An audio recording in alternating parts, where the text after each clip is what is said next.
네, 아까 그 신청미 집사님이 기도하신 대로 이번 이제 한 달 주제는 이제 말에 관련된 겁니다. 그래서 이제 말, 새 창조의 능력 이렇게 돼 있어요. 근데 한글로 말 그러면 이 말씀 원자의 말도 있지만 말마자의 말도 있잖아요. 그래서 내가 꼭 말씀 원자 꼭 넣으라고 이렇게 이제 말씀을 드렸는데 이번 한 달 동안은 저희들이 이제 말에 대해서 같이 이렇게 나눠 보도록 하겠습니다. 사실 기독교는 말, 이 말씀의 종교죠. 그래서 하나님이 이 천지 만물을 창조하실 때 말씀으로 창조하셨다고 이렇게 성경에 나와 있습니다. 또 예수님이 이 땅에 오실 때 어떻게 오셨죠? 말씀이 육신이 되어서 이 땅에 오신 거예요. 그러니까 예수님 그 자체가 바로 말씀이라고 할 수가 있습니다. 또 말씀으로 그 병자들을 고치셨죠. 물론 이렇게 안수도 하셨지만 안수하시면서 말씀으로 내 믿음대로 될지어라 또 네가 병 낫기를 원한다 이렇게 기도하시면 그 말씀대로 그 모든 질병들이 떠나가고 건강해진 것을 또 보게 됩니다. 또 그 풍랑과 또 파도가 이렇게 몰아칠 때 예수님이 제자들과 함께 배를 타고 갔을 때 이 엄청난 그런 풍랑이 일죠. 제자들은 전부 죽게 됐다고 막 난리를 쳤는데 예수님은 쿨쿨 이 배 뒷머리에서 잠자고 계셨고 그런데 일어나시면서 그 잠잠할지어다 했더니 그 바람과 그 풍랑도 잠잠하게 되죠. 그러니까 자연의 모든 현상도 예수님께서 말씀 한마디로 선포하실 때 그 모든 것들이 또 잠잠해지는 것들을 보게 됩니다. 우리에서 이제 우리가 이 성경에 이 말에 관련된 그런 내용들이 어디 있을까 이렇게 제가 이제 찾아봤어요. 그랬더니 그 야고보서 3장에 이 말에 관한 그런 이야기들이 잘 나와 있습니다. 물론 그 잠언의 말씀들도 주로 이제 말에 관련된 이야기를 많이 하죠. 근데 그거는 이제 단편적으로 나와 있고 이 야고보서는 이 3장 1절부터 12절까지 물론 더 확대를 하면 4장 한 12절까지 이 하나님의 말씀에 대해서 또 우리가 말에 대한 자세나 태도를 어떻게 가져야 될 것을 아주 자세하게 이렇게 나와 있습니다. 그래서 오늘 이 야고보서 말씀을 가지고 우리가 함께 나눠 보도록 하겠습니다. 야고보서는 누가 썼죠? 야고보가 썼죠. 어떤 야고보가 썼습니까? 예수님의 제자 중에서도 야고보라는 이름이 두 사람이 나옵니다. 한 사람은 알페의 아들 야고보, 또 세베대의 아들 야고보. 예수님의 제자 중에 12명 중에 두 사람이 똑같은 이름이에요. 그 세베대의 아들은 그 야고보와 요한이 그 형제죠. 이건 굉장히 이 야고보라고 하는 이름이 그 당시에 흔한 이름이었다 이렇게 볼 수가 있습니다. 이 야고보는 어디서 왔을까요? 그것은 구약의 그 이삭의 아들 야곱과 같은 이름입니다. 그래서 야고보 이렇게 같은 맥락이라고 할 수가 있습니다. 영어로는 제이콥이라고도 얘기를 하죠. 그래서 이 야고보서를 쓴 이 야고보는 이 두 사람과는 전혀 다른 사람입니다. 누구죠? 예수님의 동생, 예수님의 형제라고도 할 수가 있는데 바로 그 야고보 사도가 쓴 책입니다. 근데 이 야고보서는 역사적으로 이렇게 별로 주목받지 못했습니다. 그리고 폄하됐습니다. 왜냐하면 마틴 루터가 종교개혁을 일으켰을 때 이 야고보서를 가지고 지푸라기 서신 이렇게 얘기했어요. 지푸라기 이 쓸데없잖아요. 그렇죠? 그 나무도 아니고 지푸라기라고 하면 아무 쓸모도 없다고 한 얘기죠. 그러니까 성경에 있는 여러 가지 책들이 있는데 다 귀한 책들이죠. 근데 마틴 루터 입장에서는 이 야고보서는 지푸라기 서신이다 이렇게 얘기를 했습니다. 왜 그랬을까요? 마틴 루터는 종교개혁을 일으켰고 지금 우리가 이렇게 개신교, 기독교 이 카톨릭에서 나와서 이렇게 우리가 이제 교회를 우리가 이제 섬기게 된 것은 다 이 마틴 루터의 영향이죠. 아니면 우리 지금 성당에 가서 미사 드리고 있었어야 돼. 그럼 왜 그렇게 폄하했을까요? 그것은 마틴 루터의 이 종교 교육의 기치가 뭐였죠? 오직 의인은 믿음으로 말미암아 살리라. 그 로마서에 있는 말씀이죠. 원래는 이 하박국서에 있는 말씀인데 그 말씀을 기치로 종교 교육을 일으켰습니다. 오직 의인은 믿음으로 말미암아 살리라. 뭐 지금 당연한 거죠. 믿음으로 우리가 사는 거잖아요. 근데 그 당시에는 믿음으로 살진 않았어요. 뭘로 살았죠? 똑같이 기독교를 믿는 기독교인들인데 그 당시에는 행함으로 구원을 받는다 생각했어요. 그래서 이 카톨릭, 물론 뭐 거기도 믿음으로 구원을 받는다고 할 수 있지만 이 행위를 강조합니다. 그러니까 이게 그 역사적으로 계속 논란거리였어요. 믿음과 행함. 믿음과 행함은 어떤 게 우선이냐?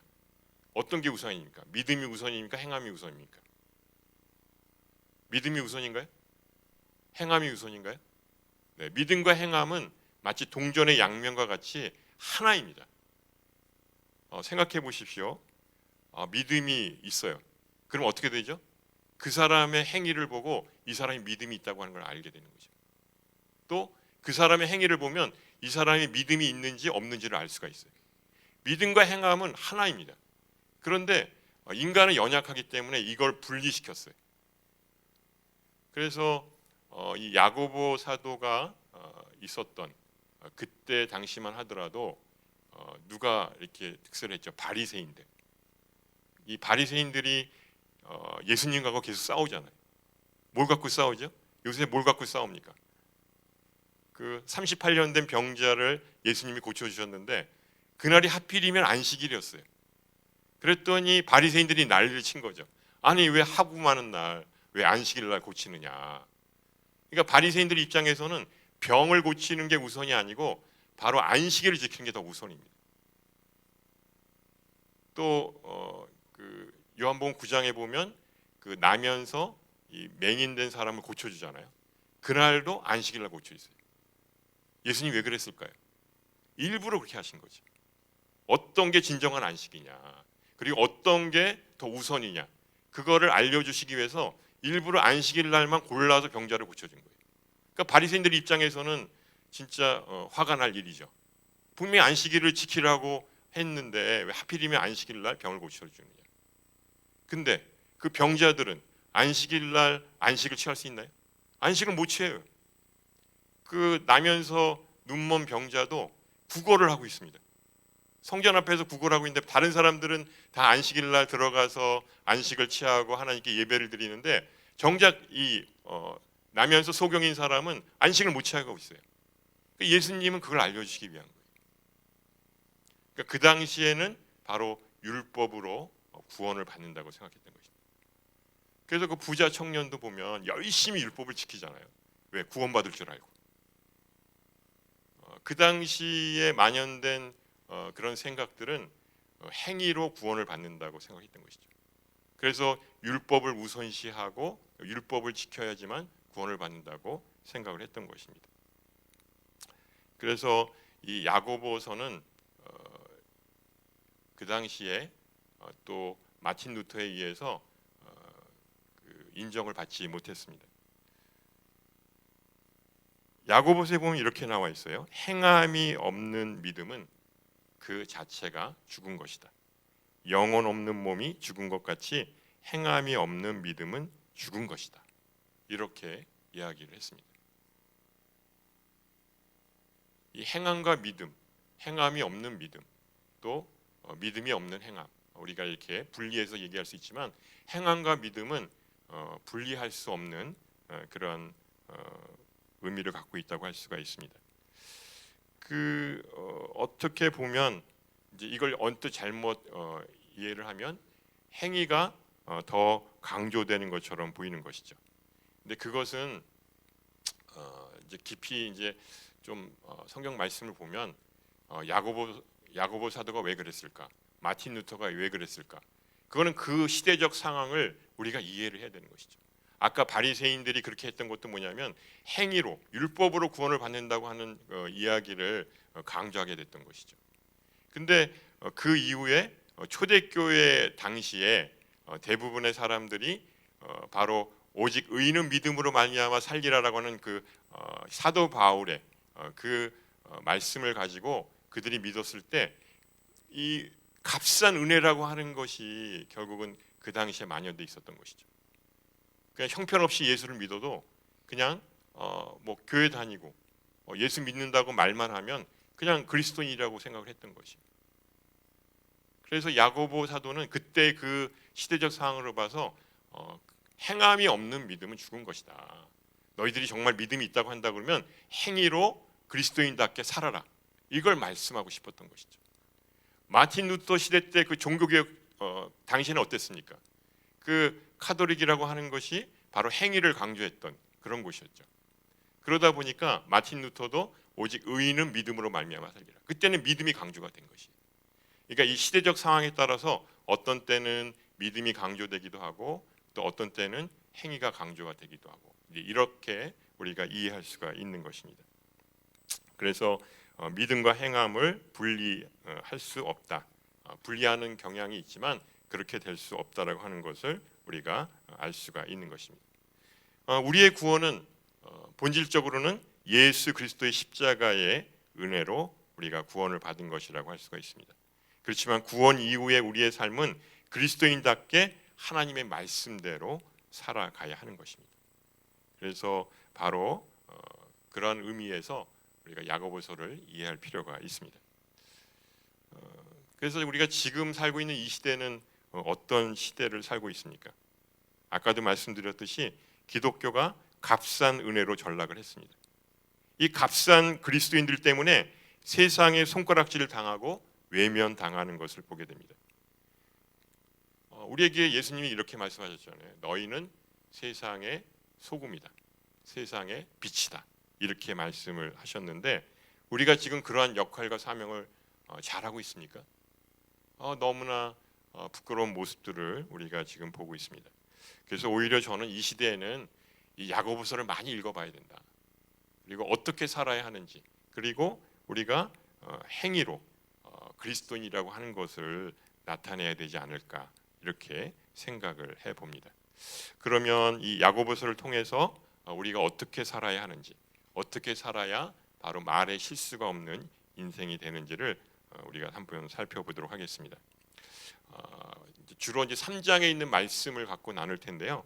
근데 사실 이 야고보서를 읽다 보면 바로 이 3장 이전에 1장에서 말에 대해서 언급하고 있습니다. 1장 19절에 보시면 이렇게 나와 있습니다. 우리 같이 한번 읽어보겠습니다. 시작. 내 사랑하는 형제들이여 이것을 명심하십시오. 사람마다 듣기는 빨리 하고 말하기는 천천히 하며 노하기도 천천히 하십시오. 아주 매우 중요한 말씀을 하죠. 아마 이 말에 대한 책들을 보면 이런 내용들이 기본적으로 깔려 있는 것을 보게 됩니다. 듣기는 빨리 하라. 그러니까 잘 경청하라는 얘기죠. 그 다음에 말하기는 천천히 하라. 아마 충청도 사람들이 아마 유리할 것입니다. 말은 천천히 해야 되는 것이. 화내는 것도 천천히 하라 이렇게 되어 있습니다. 그러니까 우리가 이 사람과의 관계, 대인 관계를 맺을 때 이 세 가지는 매우 중요하지 않습니까? 그래서 대부분 우리의 생각은 어떻습니까? 뭐 저도 좀 급한 성격이지만 자기가 하고 싶은 말을 먼저 막 하려고 해요. 다른 사람이 막 얘기하면 막 생각이 나요. 그러면 이거 까먹잖아요. 그러니까 중간에 말을 끊고 자기가 말을 합니다. 우리 대부분 그런 훈련이 됐죠. 경청하십시오. 다른 사람의 말을 잘 들으십시오 하는데 까먹을까 봐 그냥 중간에 그냥 끼어들어서 얘기를 하는 경우가 있죠. 그래서 다른 사람의 이야기를 속히 경청하면서 잘 들으라. 근데 이 경청이 사실 매우 어렵습니다. 이 훈련이 되지 않으면 이 경청이 이게 쉽지가 않습니다. 또 다른 사람들하고 이렇게 의견이 다르면 우리는 어떻게 하죠? 막 핏대를 올리고 싸우죠. 분노하고. 그래서 요새 이제 이 대한민국이 그런 시대가 됐어요. 자기랑 생각이 틀리면 무조건 적입니다. 네 편 내 편 갈라서 아주 박터지게 싸우고 있습니다. 이 대인 관계에 있어서 너무나 중요한 것이 하나니 이게 말하는 자세이죠. 우리가 이것만 잘 지킨다 하더라도 이 대인 관계를 잘 유지할 수 있게 되고 또 사람들에게 칭찬을 받을 것입니다. 우리 다시 한번 우리 같이 한번 읽어볼까요? 이 세 가지. 첫 번째 시작. 다른 사람의 말을 잘 경청하기. 두 번째, 다른 사람의 말을 끝까지 듣고 자신의 말은 상대방이 끝나면 말하기. 세 번째, 화내지 말고 끝까지 참고 견디며 천천히 자신의 의견을 조리 있게 말하기. 이 세 가지만 하더라도요. 뭐 오늘 사실은 이 설교는 다 끝이 납니다. 이거 세 가지 잘 지키실 수 있죠? 네, 그러면 이제 여기서 끝내겠습니다. 네. 근데 문제는 이렇게 아무리 들어도 이게 안 된다는 거죠. 그렇죠? 네, 그러면 성경에서는 어떻게 말하고 있는가? 우리 한번 살펴보겠습니다.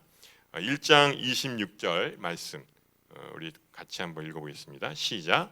만일 누가 스스로 경건하다고 생각하며 자기 혀를 제어하지 않고 자기 마음을 속이면 이 경건은 아무 소용이 없습니다. 분명히 3장서부터 이제 말에 대한 이야기가 나오는데 1장 26절에는 이렇게 나와 있습니다. 그러니까 한마디로 혀를 제어하라. 혀가 어디 있죠? 우리 입속에 있잖아요. 그러면 평소에는 안 보이잖아요. 그러면 잘 감출 수 있고 제어할 수 있는데 이 혀가 제어가 안 되는 거예요. 혀가 자기도 모르게 그냥 막 자기 생각하는 전혀 다른 말들을 막 쏟아낸다는 것이죠. 그래서 혀를 잘 제어하라. 그렇지 않으면 경건하지 않은 것이며 자신을 속이는 것이 된다. 그러니까 혀를 제어하는 것. 이것은 사실은 이제 어떠한 상황에도 경우에 합당한 말을 하는 것. 그것이라고 할 수가 있죠. 그러면 아까 제가 말씀드렸던 두 가지 1장 19절 말씀과 1장 26절 말씀을 잘 명심하면 그러면 대인관계에서 벌어지는 갈등은 사실은 조금 더 일어나지 않습니다. 이것만 잘 지킨다면. 그래서 온전한 그리스도인이 되는 조건은 혀를 절제할 수 있는 사람이라고 할 수가 있습니다. 이 두 가지 말씀은 마치 잠언의 말씀처럼 미리 이렇게 선포하고 있는 것이라고 할 수가 있습니다. 근데 이 야고보서의 말씀을 잘 살펴보면 이 3장 1절서부터 12절까지 이런 말에 대한 부분을 매우 자세하고 또 진지하게 설명하고 있는 것을 보게 됩니다. 궁금하시죠? 3장에는 도대체 어떤 말씀이 있는가? 우리 1절 말씀 같이 한번 읽어보겠습니다. 시작. 내 형제들이여 더 큰 심판을 받을 줄 알고 너도 나도 선생이 되려고 나서지 마십시오. 혹시 여기 선생님 계십니까? 네, 성경에는 선생님이 되지 말라고 이렇게 말씀하고 있습니다. 그렇다고 너무 마음에 난 선생인데 그럼 어떡하지? 지금 그만둬야 되나? 이렇게 생각하지는 마시기 바랍니다. 이 선생이라고 하는 이 속성은 뭡니까? 그것은 알고 있는 지식을 사람들에게 말로 잘 전달하는 그런 사람이죠. 그래서 말을 통해서 이 사람들을 가르치고 또 지식과 지혜를 전수한 일을 합니다. 그래서 전통적으로 이 선생님이라고 하는 직업은 존경받는 직업이었습니다. 그래서 심지어는 스승의 그림자는 밟지도 말라. 얼마나 훌륭하면 이 그림자조차도 밟아서는 안 된다고 이런 말이 있겠습니까?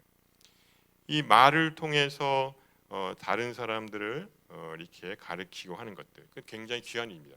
그런데 이 야고보 사도는 선생이 되지 말라. 그러면서 심판을 받는다. 오히려 보통 사람들보다도 더 큰 심판을 받는다. 이렇게 되어 있다고 말하고 있습니다. 이게 무슨 말일까요? 이것도 그 당시에 이 맥락, 시대적 상황을 이해해야 하는 것입니다. 이 야고보서를 썼던 시대에는 큰 박해와 환란이 일어난 때입니다. 그러니까 기독교 박해가 대대적으로 일어났던 때죠. 그러니까 이 예루살렘에 있었던 기독교인들이 다 도망쳐요. 스데반이 그 돌에 맞아 죽고 순교함으로 인해서 예루살렘에 있는 기독교인들이 뿔뿔이 흩어집니다. 그 외에도 지역 곳곳에서 바로 이 기독교인들이 이 환란과 이제 핍박을 받게 됩니다. 그래서 디아스포라라고 할 수가 있는 것이죠. 그래서 이 야고보서는 이런 디아스포라 유대인들에게 편지를 썼을 것으로 추정이 됩니다. 그러다 보니까 이 초대교회 그 모임에 여러 부류의 사람들이 이렇게 함께 모여서 예배를 드렸습니다. 그러니까 온갖 사람들이 다 모였겠죠. 뭐 유대인들도 있었지만 또 이방인들도 있었고 여러 부류의 사람들이 모였을 것입니다. 그 중에 이단 사상을 갖고 있는 선생이라고 자칭하는 사람들이 바로 이 공동체에 들어와서 공동체를 어지럽히는 일을 했을 것입니다.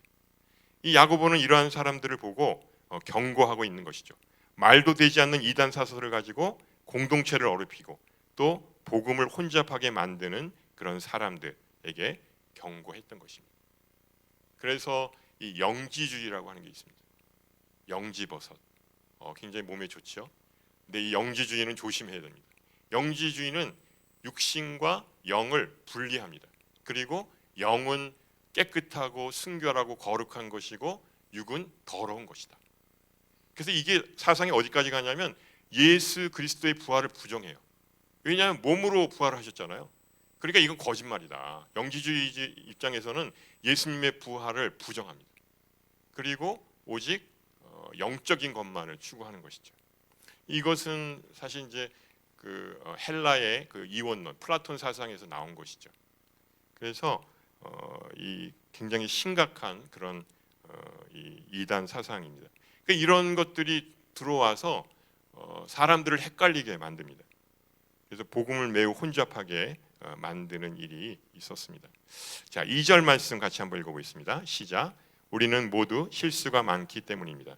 만일 누가 말에 실수가 없다면 그는 자기의 온몸도 제어할 수 있는 완벽한 사람입니다. 사실 우리는 완벽하지도 않고 또 실수가 많습니다. 그런데 말에 실수가 없다면 온몸을 제어할 수 있는 완벽한 사람이다. 이렇게 이야기를 하고 있는 것이죠. 이 말씀은 아까 1장 26절 말씀을 뒤집으면 똑같은 말씀이 됩니다. 26절 말씀을 반대로 뒤집어서 말하자면 자기의 혀를 제어하고 자기 마음을 정직하게 행하면 다른 사람들이 경건하다고 칭찬할 것이다. 그러니까 한마디로 혀를 제어하는 사람은 다른 사람에게 경건하다고, 정말 그리스도인이라고 이렇게 칭찬을 받는다는 얘기죠. 자, 이제 3절에서 5절까지 우리 몸과 이 혀의 관계를 이 비유를 들어 설명하고 있습니다. 우리 같이 한번 읽어보겠습니다. 시작. 우리는 말들을 길들이려고 그 입에 재갈을 물려서 말들을 다 끌고 갑니다. 보십시오. 그렇게 큰 배들이 거센 바람에 밀려가지만 항해사는 작은 키 하나로 방향을 잡아갑니다. 이와 같이 혀도 작은 지체이지만 큰 것을 자랑합니다. 보십시오. 작은 불씨가 얼마나 많은 나무를 태웁니까?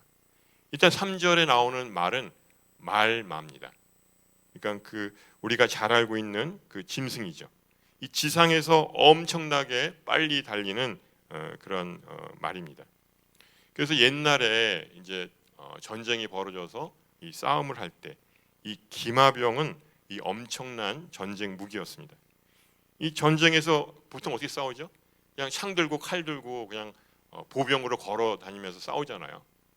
그런데 이 말을 타고 다니는 이 기마병하고 싸우게 되면 도저히 이 싸움의 상대가 되질 않습니다. 그러니까 기마병 한 사람당 보병 10사람을 대적할 수가 있습니다.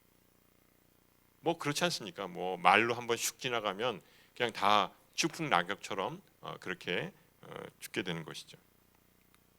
그래서 이 몽골이 지금은 뭐 좀 빈약한 나라가 됐지만 이 몽골이 세계를 제패했던 거 있지 않습니까? 징기스칸.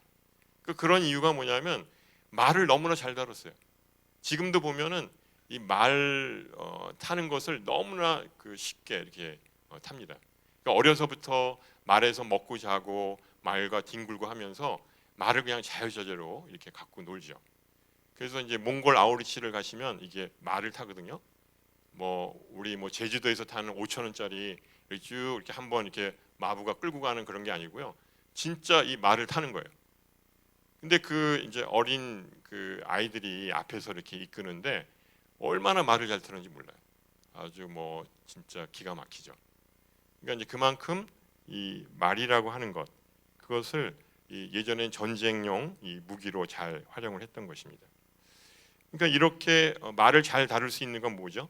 그것은 바로 이 재갈이라고 하는 것이 있기 때문입니다. 물론 뭐 채찍으로 때리긴 하지만 이 앞에 입에다가 이 재갈을 물리잖아요. 이 재갈을 이렇게 그 마부가 이제 말 타는 사람이 이렇게 자기가 의도대로 이렇게 이제 움직이게 되면 그 말이 마치 자기 몸처럼 움직이게 되는 거예요. 그러니까 그 육중한 말, 그 빨리 달리는 말을 그렇게 잘 끌고 다닐 수가 있는 것이죠. 그래서 이 말을 길들이는 수단이 바로 이 재갈이라고 말합니다. 근데 이 재갈이 뭐죠? 이게 바로 혀입니다. 우리 몸도 이 재갈과 같은 이 혀를 잘 길들이면 우리 몸을 원활하게 조종할 수 있게 되는 것입니다. 속담에 그런 말이 있죠. 말 한마디가 천냥빚을 갚는다. 말만 잘하면요, 정말 그런 말 있잖아요. 절에 가서도 새우젓을 얻어먹는다고. 갑자기 왜 이런 말이 생각나는지 모르겠어요. 그래서 이렇게 이 혀라고 하는 것이 얼마나 우리 몸에서 중요한지 모릅니다. 또 이 4절에 보면 큰 배들을 조종하는 것이 바로 이 조그만 키라고 설명을 합니다. 그 보십시오. 이 수십만 톤 되는 그런 유조선, 또 컨테이너 선들 있잖아요. 근데 그것을 움직이는 것은 그 배 뒤에 있는 바로 이 조그만 키입니다. 그것만 이렇게 자유자재로 움직이면 이 강이나 바다에서 어디나 갈 수 있는데 다 갈 수 있어요. 어마어마한 것이죠. 근데 그것도 바로 이 이 키가 바로 혀라고 설명하고 있는 것이죠. 또 세 번째로 이 큰 나무와 숲을 태우는 것. 아주 처음에는 작은 불씨인 것처럼 보이지만 그 작은 혀가 큰 불을 일으켜서 모든 것을 태워버리는 역할을 한다. 그러니까 이 사람의 혀가 얼마나 어마어마한 역할을 하게 되는지 잘 설명해 주고 있는 것입니다. 우리 몸에서 혀는 매우 보잘것없습니다. 뭐 이렇게 뼈로 둘러싸이지도 않아요. 뭐 잘 보호한다고 이렇게 그 치아처럼 이렇게 단단하게 돼 있지도 않습니다. 크기도요 새치밖에 안 된다고 합니다. 새치혀 이렇게 얘기하지 않습니까? 새치는 10cm가 안 되는 거예요. 정확히 9.09cm입니다. 그러니까 이렇게 작은 몸의 기관이 온몸을 좌지우지하고 세상에 엄청난 영향력을 미치게 된다고 하는 것이죠. 그 세상이 이 새치혀로 들었다 놨다 이렇게 된다고 하는 것입니다. 자, 우리 6절 말씀 같이 한번 읽어보겠습니다. 시작. 혀는 불입니다. 혀는 우리 지체 안에 있는 불의의 세계이며 온몸을 더럽히며 인생의 바퀴를 불사르며 지옥불에 의해 불살라집니다. 이 혀를 불로 비유를 합니다. 그리고 불의의 세계다. 온몸을 더럽힌다. 또 인생의 바퀴를 불사르며 지옥불에 의해서 불살라진다. 그냥 불도 아니고요. 이 지옥불이에요. 지옥불은 영원히 꺼지지 않거든요. 이 혀가 얼마나 질긴지 얼마나 강한지 지옥불로 해도 이게 잘 안 탄다는 거예요. 아주 무시무시한 그런 표현을 하고 있습니다. 이 마가복음 7장 15절에 보면 이렇게 예수님이 말씀하고 계십니다. 우리 같이 한번 읽어보겠습니다. 시작. 무엇이든지 밖에서 사람에게로 들어가는 것은 능히 사람을 더럽게 하지 못하되 사람 안에서 나오는 것이 사람을 더럽게 한다. 그러니까 이 올바르고 정직한 말을 사용해야 되는데 그렇지 못할 때는 이 사람의 입에서 나오는 말이 사람을 더럽힌다 이렇게 말합니다. 그래서 그 지옥불로도 다 태울 수 없는 그렇게 아주 독하고 아주 없어지지 않는다라고 하는 걸 알 수가 있죠. 그래서 이렇게 부패하고 타락한 것도 다 불의의 혀 때문이라고 말하고 있습니다. 또 여기서 주목할 것은 인생의 바퀴를 불사른다. 그러니까 삶의 수레바퀴를 불사른다 이렇게 나와 있는데 이건 뭐냐면 이 말로 인해서 우리가 살고 있는 이 피조 세계를 타락하고 부패하게 만들었다는 거예요. 어떻게 그렇게 만들었죠? 성경에 보면 나와 있잖아요. 창세기 3장 보시면 바로 이 말씀을 빗대어서 말하고 있습니다. 창세기 3장은 어떤 내용이죠? 아담과 하와가 에덴 동산에서 아주 잘 지내고 있었습니다. 그런데 이 강교한 뱀이 하와에게 나타나서 이렇게 묻습니다. 어떻게 묻죠? 이렇게 묻습니다. 그때 딱 나와야 되는데 자막이 하나님이 참으로 너희에게 동산 모든 나무의 열매를 먹지 말라 하시더냐. 누가 얘기했다고요? 사단이 이렇게 얘기를 한 거예요. 야, 동산 있는 모든 나무 열매를 먹지 말라고 하시더냐? 하나님이 이렇게 말씀하셨나요? 아니야, 다 먹어도 좋아. 근데 그 중에 중앙에 있는 선악을 알게 하는 나무만 먹지 마라 이렇게 있잖아요. 그러니까 사단이 이 팩트를 비틀어서 교묘하게 이렇게 왜곡해서 질문을 합니다. 거짓말이죠. 그랬더니 그 여자가 이렇게 대답합니다. 뱀에게 동산 나무의 열매를 먹을 수 있으나 동산 중앙에 있는 나무의 열매는 하나님의 말씀대로 너희는 먹지도 만지지도 말라. 너희가 죽을까 하노라. 하나님이 이렇게 얘기했나요? 먹지도 만지지도 말라. 너희가 죽을까 하노라. 이렇게 얘기했나요? 아니에요. 하와가 그냥 자기 속에 있는 그 바램을 얘기했던 것이죠. 죽을까 하노라. 안 죽을 수 있다는 거예요. 아니 반드시 죽으리라 이렇게 얘기했는데 죽을까 하노라 이렇게 얘기를 했다고 하는 것이죠. 그랬더니 이제 뱀이 여자랑 짝짝꿍해서 이렇게 얘기합니다. 너희는 결코 죽지 아니하리라. 너희가 그것을 먹는 날에는 너희 눈이 밝아져 하나님과 같이 되어 선악을 알 줄 하나님이 아심이니라. 반드시 죽죠. 영적으로도 죽었죠. 하나님과의 관계가 끊어졌고요. 결국 육신적으로도 결국 죽게 되고 말았던 것입니다. 그러니까 하나님의 말씀을 그대로 전한 것이 아니라 자기 입맛에 맞춰서 비틀어서 그렇게 해서 왜곡을 시킨 것이죠. 그래서 이 공동체를 깨는 그 매우 쉬운 방법이 있습니다. 내가 이 공동체를 꼭 깨트리고 싶어. 이렇게 악한 마음을 먹는 사람들은 이렇게 교묘하게 비틀어서 왜곡해서 공동체 사람들에게 퍼뜨리면 됩니다. 그러면요 공동체 다 깨져요. 왜냐하면 분열이 생기거든요. 그래서 교회 공동체가 어려워지는 이유는 바로 이 참소하는 말, 거짓말, 이간질 때문입니다. 공동체 안에 거짓말이 난무하고 참소하고 또 이간질하는 일이 일어나게 되면 그 공동체는 깨지고 마는 것입니다. 그래서 그 에덴에 있는 공동체가 깨졌잖아요. 뿔뿔이 흩어지고 다 쫓겨나게 되고 결국 죽게 된 것입니다. 공동체를 건강하게 유지하고 온전하게 세우는 것은 정직하고 온전한 말을 해야 합니다. 우리 공동체 안에서 참소하고 거짓되고 이간질하는 말을 하는 사람들을 우린 경계해야 합니다. 공동체를 건강하게 하는 것은 우리의 혀를 잘 놀리는 것입니다. 아니면 지옥불로도 끌 수 없을 정도의 참사가 일어나는 것입니다. 마태복음 12장 36절에 37절에 보면 이렇게 나와 있습니다. 내가 너희에게 이르노니 사람이 무슨 무익한 말을 하든지 심판날에 이에 대하여 신문을 받으리니 내 말로 의롭다 함을 받고 내 말로 정죄함을 받으리라. 그러니까 네가 평생을 했던 말 그걸 가지고 네가 심판을 받고 네가 또한 정죄를 받으리라. 근데 지금도 그런 기계 장치가 있죠. 그 포렌식이라고 하는 그 장치가 있잖아요. 그 우리 핸드폰 다 있잖아요. 요새는 다 이제 저장해서 녹음이 되는데, 그래서 불리한 것들을 다 지워버리잖아요. 근데 포렌식이라고 한 걸 하게 되면 그동안 했던 모든 말들이 다 나와요. 그래서 이제 범죄 수사에 쓰는 게 포렌식입니다. 근데 이 핸드폰이 아니더라도 하나님은 심판 때에 우리가 한 모든 말과 모든 행동이 다 기억된다고 얘기하십니다. 그리고 그걸 가지고 우리를 심판한다고 말씀하고 있는 것입니다. 우리 7절과 8절 말씀 같이 한번 읽어보겠습니다. 시작. 모든 종류의 짐승이나 새나 벌레나 바다 생물은 길들여질 수 있어 사람에게 길들여져 왔습니다. 그러나 혀는 아무도 길들일 수 없습니다.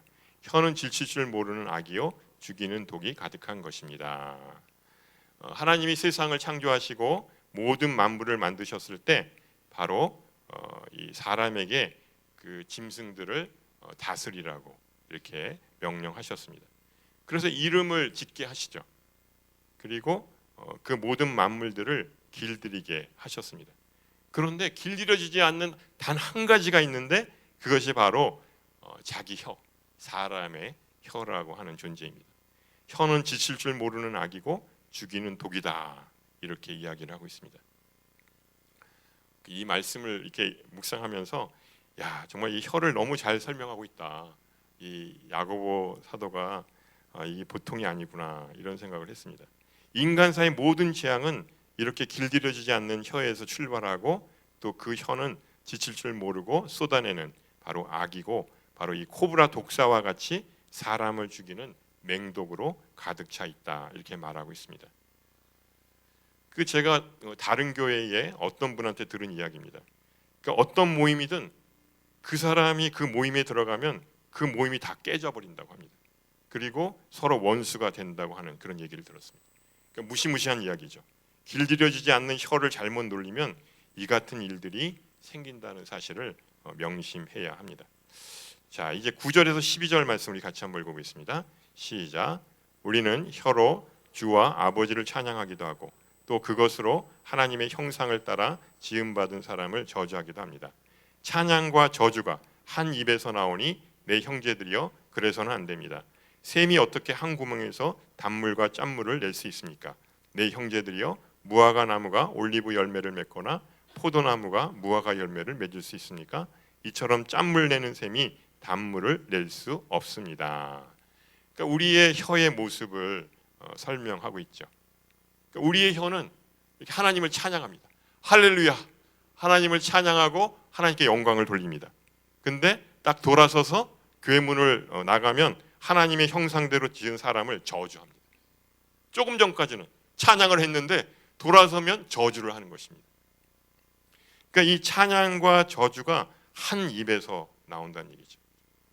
물이 나오는 샘에서 단물이 나오는데 또 짠물도 나옵니다. 이럴 수가 있나요?